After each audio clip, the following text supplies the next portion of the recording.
اگر ہم ناموس رسالت کا مسئلہ قرآن کی روشنی میں سمجھنا چاہتے ہیں تو قرآن ہمیں بتاتا ہے کہ جب ابو لہب نے رسول اکرم صلی اللہ علیہ وسلم کی شان میں گستاخی کی اور یہ گستاخانہ الفاظ کہے، تبا لک یا محمد الہٰذا جمعتنا، اے محمد تیرے ہاتھ ٹوٹ جائیں، تو ہلاک ہو جائے، کیا تو نے ہمارے جیسے معزز اور مصروف لوگوں کو اس مقصد کے لیے جمع کیا تھا؟ تو اللہ نے جواب دیا، اور کیسے سخت انداز میں، تبت یدا ابی لہب وتب ما اغنا عنہ مالہ وما کسب سیصلی نارا ذات لہب وامرأتہ حمالۃ الحطب فی جیدہا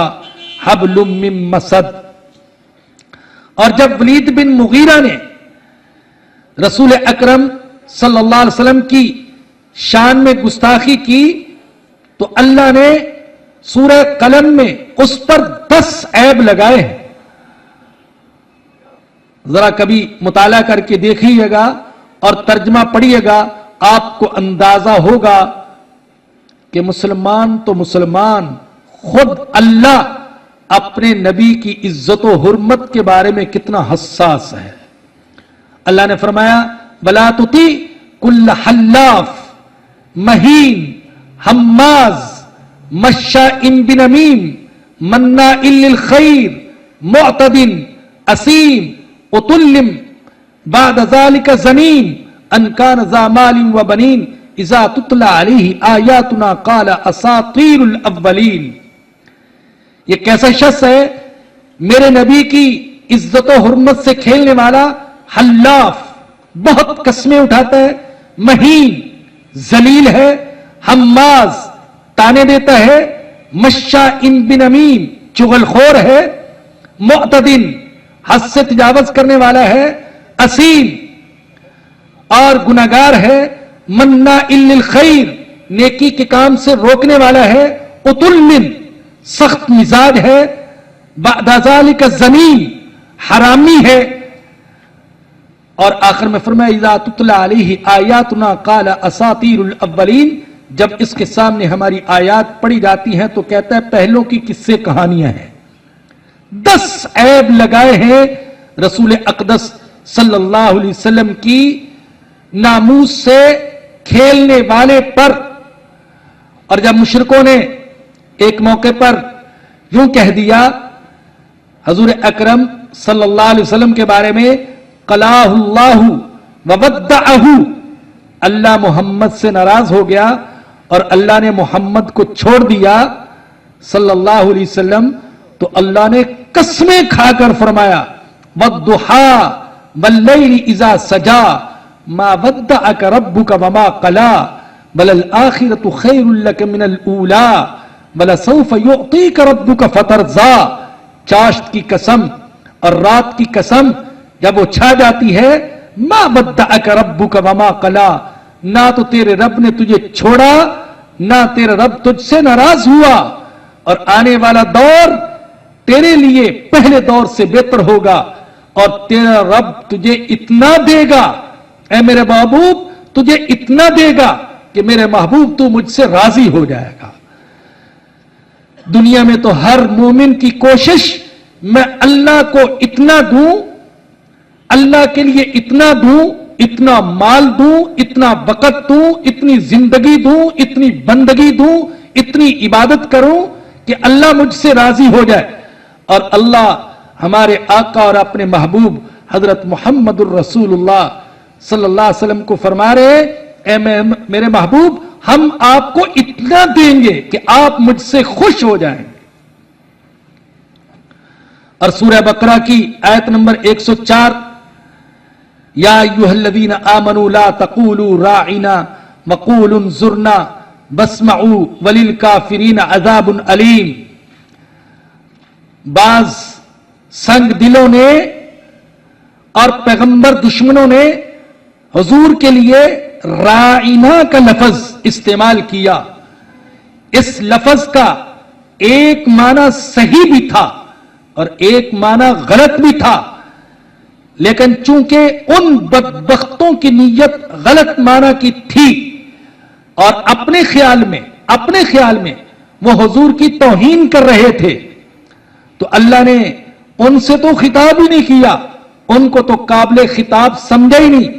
ایمان والوں سے خطاب کیا، فرمایا کہ اے ایمان والو لا تقولوا رائنا،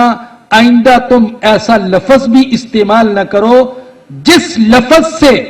میرے نبی کی توہین کا ایک پہلو نکلتا ہے۔ اگرچہ تمہاری نیت نبی کی توہین نہیں ہوگی، تقریر ہی نیت ہوگی، لیکن چونکہ اس لفظ سے نبی کی توہین کا پہلو نکلتا ہے، لہذا ایمان والو آئندہ تم اس لفظ کو کبھی استعمال بھی نہ کرو۔ تو اگر ہم قرآن سے ناموس رسالت کی اہمیت اور عظمت سمجھنا چاہتے ہیں تو ان آیات کا مطالعہ کریں۔ آیات تو اور بھی ہیں، میں اس وقت تفصیل میں نہیں جاتا اور کوشش کر رہا ہوں کہ اختصار کے ساتھ بات کو آگے بڑھاؤں۔ اور اگر ہم ناموس رسالت کا مسئلہ حدیث اور سیرت کی روشنی میں سمجھنا چاہتے ہیں تو اب آپ ان احادیث کا مطالعہ کیجئے جن میں رسول اکرم صلی اللہ علیہ وسلم کی ناموس سے کھیلنے والوں کے انجام کا ذکر ہے یا ان کے لیے سزاؤں کا ذکر ہے۔ واقعات تو بہت سارے ہیں۔ حضرت مفتی جمیل احمد تھانوی رحمت اللہ علیہ نے اپنی کتاب توہین رسالت اور اس کی سزا میں تقریباً 40 احادیث اور روایات اس موضوع پر جمع کی ہیں، لیکن میں ان میں سے صرف چند ایک کی طرف اشارہ کر رہا ہوں۔ ابو داؤد اور نسائی میں اس نابینا صحابی کا ذکر ہے جس نے اپنی اس لونڈی کے پیٹ میں چھرا گھونپ دیا تھا جو رسول اقدس صلی اللہ علیہ وسلم کی شان میں گستاخی کرتی تھی۔ جب نبی اکرم صلی اللہ علیہ وسلم کے سامنے یہ معاملہ پیش ہوا اور اس نابینا صحابی نے قتل کا اقرار بھی کیا اور وجہ قتل بھی بتائی تو آپ نے فرمایا تھا الا اشہدوا وان دمہا حدر، اے مسلمانوں گواہ رہنا، مجھے گالیاں بکنے والی لونڈی کو جو اس صحابی نے قتل کیا تو میں اس کے خون کو باطل قرار دیتا ہوں، اس کے قتل کا قصاص اس سے نہیں لیا جائے گا۔ اسی طریقے سے بخاری میں کعب بن اشرف کا واقعہ، یہودیوں کا سردار جو رسول اکرم صلی اللہ علیہ وسلم کی شان میں گستاخی کیا کرتا تھا اور نبی اکرم صلی اللہ علیہ وسلم کے ارشاد پر حضرت محمد بن مسلمہ رضی اللہ تعالیٰ عنہ نے اسے واصل جہنم کیا۔ پھر ابن خطل کا واقعہ کہ فتح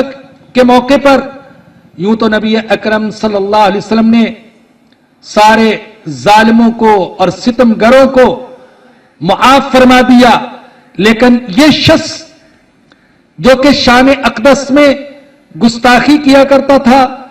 اور گالیاں دیا کرتا تھا، اسے رسول اقدس صلی اللہ علیہ وسلم نے قتل کرنے کا حکم دیا۔ کسی نے آ کر بتایا کہ یا رسول اللہ وہ تو اس وقت غلاف کعبہ پکڑ کر چمٹے ہوئے کھڑا ہے۔ آپ نے فرمایا کہ اگرچہ وہ غلاف کعبہ کو بھی پکڑ کر کھڑا ہو پھر بھی اسے قتل کر دو، اس کے لیے معافی نہیں ہے۔ اسی طریقے سے حضرت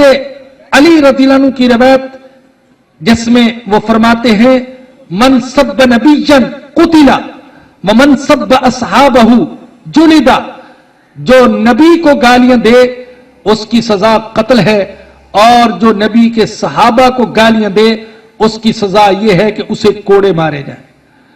یوں اس طرح کی متعدد روایات ہیں جو اس موضوع پر لکھی گئی کتابیں ہیں، ان کتابوں میں ان تمام روایات کا مطالعہ کیا جا سکتا ہے۔ اور اگر ہم علماء اور فقہاء کی طرف رجوع کریں اور توہین رسالت کے مرتکب کی سزا معلوم کریں